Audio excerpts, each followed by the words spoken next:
You're on the line with Jamal Meeks, former Indiana Hoosier, number 23, 1992. And I'm on the beat with Jim Cole.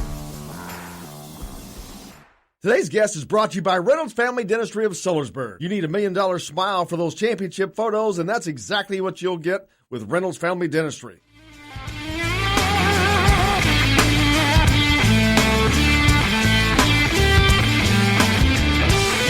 Welcome back to Indiana Sports Beat with Coy O'Leary coming to you from the Golf Club at Eagle Point Studios here on this Thursday. Joined now by Sherron Wilkerson, former Hoosier. Great now coaching down in Madison. Sherron, how are you, man? Not doing bad at all, man. I really appreciate you guys inviting me this morning.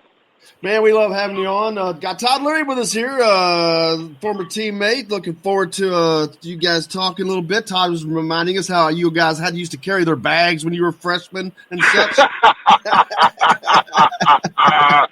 And that's the family love. Yeah, No, we've been talking about the youngsters have grown up in life and like seniors and the freshmen and things like that. And talk about remember back when you were a freshman at times, because I remember we were talking all about how we were just dumb kids and teenagers and you got to learn. And you got those guys telling you what to do. And it's like, man, get out of here with that stuff. But talk about your experience as a freshman. You remember those memories? I do. At the time, it's really difficult to deal with when guys is telling you what you can do better. Obviously as a professional now and as a coach, I now understand that it's constructive criticism. And obviously, typically the people that's trying to help you, they got your best interest and just trying to get you to do the right things. Again, as a coach and former player, I'm very appreciative that I had teammates as Todd and, Pat, all of them. It was great. It was, didn't realize how blessed and fortunate I was at the time. See, Todd, he was listening. You just didn't know it. No, I definitely was listening. I just didn't want them to know I was listening. I say it out here all the time, Sherron. I say how much when you come in as a freshman, you just feel like you know everything. Like, what could we possibly learn about basketball? It's what we've done our whole lives. And we already know everything. And then you get to IU and you realize, oh my gosh, like it's not just throwing the ball out on the court and playing anymore. Like there is so much thinking to the game and so much more to it that we really had no idea. And it's really hard to transition from an 18-year-old who you're exactly right. You said it exactly right. Nobody tells you how many things you have to work on when you're being recruited, but the minute you step on the court, it goes from how great you are and all the things you're going to do for the university to, hey, you don't even have a clue how to play anymore. And you're like, hold on. That's exactly right. That is exactly right. So going from the high school level to that level specifically, just imagine making the jump as a sixth grader to the varsity level. That's the best way that I could describe it. So much more faster. So much more physical, so much more details to the game plan itself, understanding your teammates, understanding the system. There's a lot that goes into it, and to be in that position, not only is it a lot that goes into it, but, the expectations are a little bit different. So it was definitely a culture shock for the first, I would say probably for me up until Christmas, is probably when I finally got my sea legs and started to feel a little bit comfortable. Talk about what was the nicknames of your two dingbat freshmen that came in with you? That would have been, let's see, you would be referring to either Robbie Eggers, Richard Mandeville, Steve Hart, Robert Foster. Robert Foster. Yeah. Rob Foster and Steve Hart. I don't know if you may even remember this or not, but I think I still have the article in the Indianapolis News where they nicknamed themselves Razzle and Dazzle. That's right. You remember that? You got it. That's exactly right. I never wanted to punch a kid in the face anymore than I wanted to punch Rob Foster in the face. Now, guys, I got to be honest.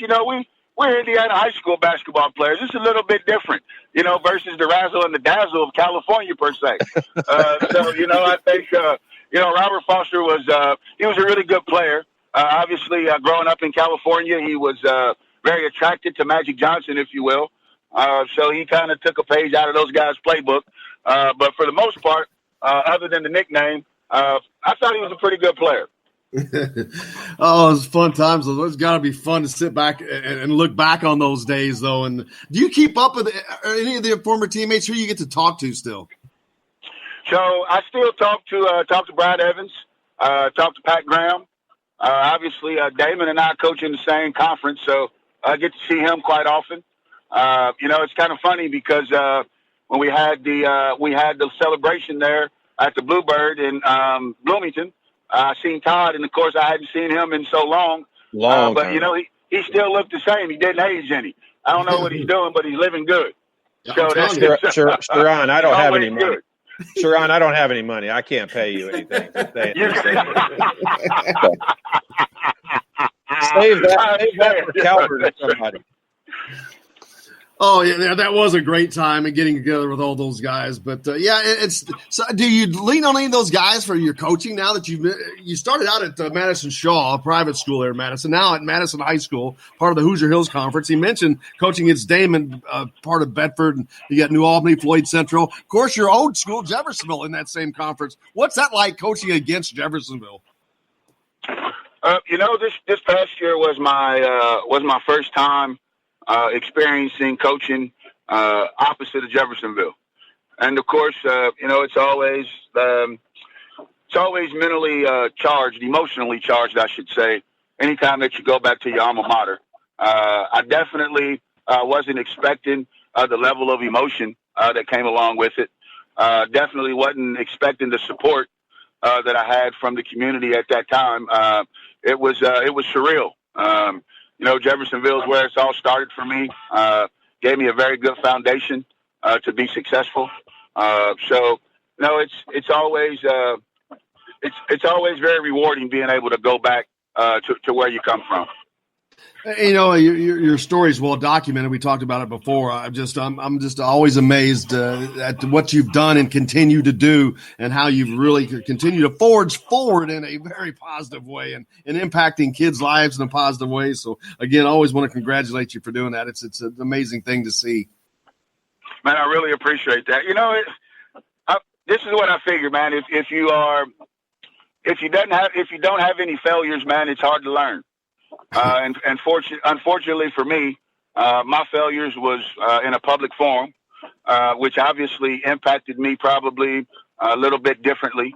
And I mean that in a positive way. The embarrassment, I think, is what teaches us. And of course, man, I embarrassed a lot of people that was attached to me and that supported me, not to mention my teammates and my coaches. And, it's a lot that goes into it. And again, at the time, you don't realize it. For me, it was, it's hindsight's 20/20. So very fortunate and very appreciative. And, guys, I still lean on some of those experiences and helping kids today.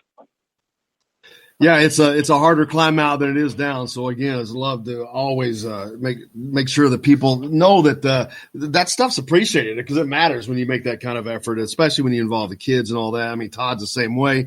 I think the same way about him, and but love to see that. And then you put that into your coaching. I mean, you can give a perspective to kids that nobody else can. And trust me, I know, as being a stupid teenager, we're hard to reach, especially us guys. We're just dumb idiots. I tell you what I found, especially in this day and age, so many kids have been hurt by the people that they trusted. So one of the things that I've really tried to make a point of emphasis, especially when building an initial relationship with a student athlete, the trust is so important. It's absolutely imperative, because I believe that once a student athlete or a prospective student athlete, once they trust you, from that point, it's a little bit easier to be able to direct them in the way they need to go. And I tell you guys this too. We live in a day and age where parents' voices are very loud. Not only nowadays do you have to gain the trust of the student athlete, but you also have to gain the trust of the family. And I believe that it's absolutely critical. Now, whether it's right or wrong, that's up for debate as always. But I do think our reality now is that the trust is imperative in working with kids today. Could not agree with you more.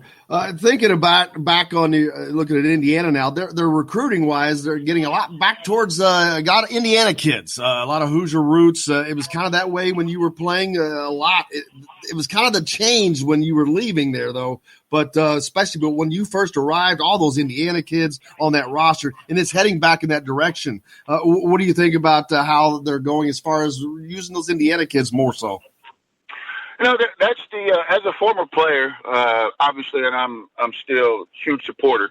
As a former player, you look back and, you ask yourself, what's the difference between now and then? And for me, one of the glaring things that really pokes out is when Coach Knight was there, 80% of the roster was Indiana kids. And since Coach Knight has left, it's probably been more 70% of the kids are out-of-state kids. So I definitely think that is one of the contributing factors as far as getting back to where we are as a program from a tradition standpoint. And it's never easy coaching, obviously, at Indiana University. I think that Archie has done a pretty good job of, coming in and trying to lay the ground for having a really good atmosphere and building the culture. So it's not easy, guys. And, having those Indiana kids is very special, if you will. So I'm blessed again to be one of those kids and hope that Archie will continue to recruit the state. Absolutely. Todd, we need to get you up here and we can do some one-on-one and see if you still got the shot. I would try to break his other leg the way that it's a terrible net. Man, how many guys can make 3 3-pointers in 30 seconds in the tournament? That doesn't happen very often. Nope. Yeah, be ready. We're going to have you back on here tomorrow, Sherron. We'll just have you on. As long as you keep the compliments coming, we'll just keep having you on regularly. Would love it. Absolutely. Anytime, guys. Would love it. Hey, so how are you managing as a coach right now during all this COVID-19 battle, staying in touch with his team? I know a lot of people use the Zoom and all that, but even though it's summertime, you got to keep the kids, they have to stay in shape all the time. And how difficult has that been moving forward? It's been really difficult. Obviously, let me say this, guys. We're all in the same boat, every program at every level. We're all in the same boat right now. So it's really hard to kind of feel sorry for myself, if you will, being that everybody is in the same place. But I will tell you this, that I believe that the off season is probably one of the most important parts of the season, if that makes any sense. I think that players are created during the off season. I think teams are created during the season.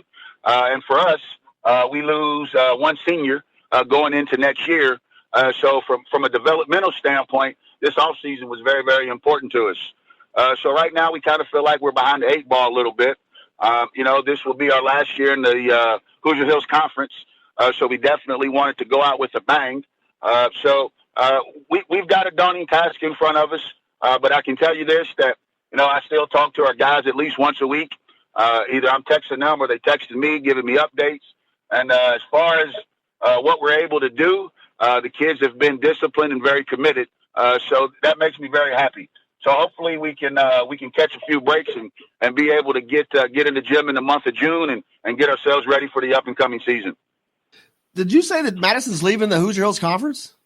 We are. This will be our last year in the Hoosier Hills Conference. I did not know that. Yep, we are. Where are they going to? I've obviously grown up in Jeffersonville and being a part of the Hoosier Hill Conference as a player. I didn't realize that, number one, let me say this, Madison has a very rich tradition in the sport of basketball. I mean, really in all athletics, but specifically in basketball. And I didn't realize that, right now, as far as the classes is concerned, we're the only 3A school in the Hoosier Hill Conference. That makes a pretty big impact on you as far as from a numbers standpoint. Oh, and, I've been really impressed with the way that we've been able to compete, even though we kind of feel like we're the underdog. Our guys have still brought a positive attitude and a positive work ethic, and it's been a joy to be around. Did they change the name of that conference? Has it always been the Hoosier Hills? Yeah. Always been the Hoosier Hills as far as I can remember. Yeah, because up in Indianapolis, we call it the Hillbilly Hills. Hey, you guys, man, I got to deal with this every day. The state of Indiana doesn't exist below Columbus. We Right. hit the shaft down here in Southern Indiana. Columbus. Every So, day. it's a little bit of it's a little bit more of an added motivation, if you will. Columbus. Again, there's no place in the country like Indiana high school basketball. And they call us Kentuckiana down in Southern Indiana, and that's the way that most of the state treats us. But at the same time, we're still part of something that's very special, and we just try to find our place as best as we can. Man, if you ask anybody north of 38th Street in Indianapolis, and they'll tell you that Southport is on the Ohio River. That's exactly right. You say That's Columbus. exactly right. I mean, I'm talking Southport is the bottom of the state. Sherron, I have to deal with this every day, man. Every day I get this, Sherron. I got to tell you guys, man. We've had some of the best players in the state come out of Southern Indiana. Hey, I went to Floyd Central, brother. You preach to the I can choir. name Mr. Damon Bailey and Mr. Pat Graham. That it's going to be hard to argue now, guys. Yeah, I trust. I try to tell him every day. I got to listen to this stuff every day from him. I am right. I'm right with you. I think Bailey would have averaged 14 points a game in Indianapolis. I don't disagree with you. I don't disagree with you. He's a really good player. He'd average 14 points a game. Hey, Sherron, it's cool having you on today too, because you won a state. Todd won a state title at Lawrence Northern. You won a state championship at Jeffersonville. Special thing, leading your team to a state championship in Indiana. You talk about Indiana high school basketball being so special, and having a state title behind that. Man, there's not a lot more special than that. I mean, man, that was literally, guys. That was a dream come true. That was something that and guys, growing up, we just. Myself and the guys that I play with, we were just doing something that we loved. I mean, at the time, guys, we really didn't understand the impact, didn't understand the magnitude. And I'll be honest with you guys, even after, being fortunate enough to be in that situation, you still really doesn't fully appreciate the accomplishment. And obviously, guys, every day as I get older and, I see my kids and I see student athletes that I'm working with, you learn to appreciate it even that much more. Because, it is something that's very special, especially when you get a group of guys that can all get on the same page and, throw their personal agendas out the window and do what's best for the group. It gets you emotional, man, because it is so special. Hey, there's a player down there that you get to see a lot of, Trey Kaufman at Silver Creek, close by. What have you seen of his play? What do you think of him as a player? I think that he has. I think that he has pro potential, and guys. Now I say that it's obviously it's high school. A lot of things can change, but right now he has the body, he has the skill set, he has the understanding. He's a great student. I believe that he has over a 4.0 GPA, so he gets it. So I think for him, if he can stay healthy, and if he can understand the adversities that he's going to face on his path. I think that he can make a really good life for himself. He's skilled beyond his years. He's not what I would consider to be overly athletic, but his skill set covers a lot of that. And I can tell you guys that skill set will get him a lot further than his athleticism. I was very impressed with how mature he is, not only as a basketball player, but just as a young man. Yeah, it's one of Indiana's big targets to add as they continue bringing that great list of Indiana kids, Anthony Leal, Trey Galloway, Christian Lander. A lot of talent coming out of this state right now, Sherron. I mean, back in the day when Coach Knight was there, if you was a top 20 kid in the state, I mean, there was no other place that you wanted to go but Indiana. And I think that's where we're slowly but surely getting back to. I think the kids are starting to flock back to Bloomington. It's a wonderful place, wonderful conference, got a good coach in place, good staff in place. The fan base is obviously second to none in the country. Man, they take care of their players. Man, there's nothing but positives attending Indiana University.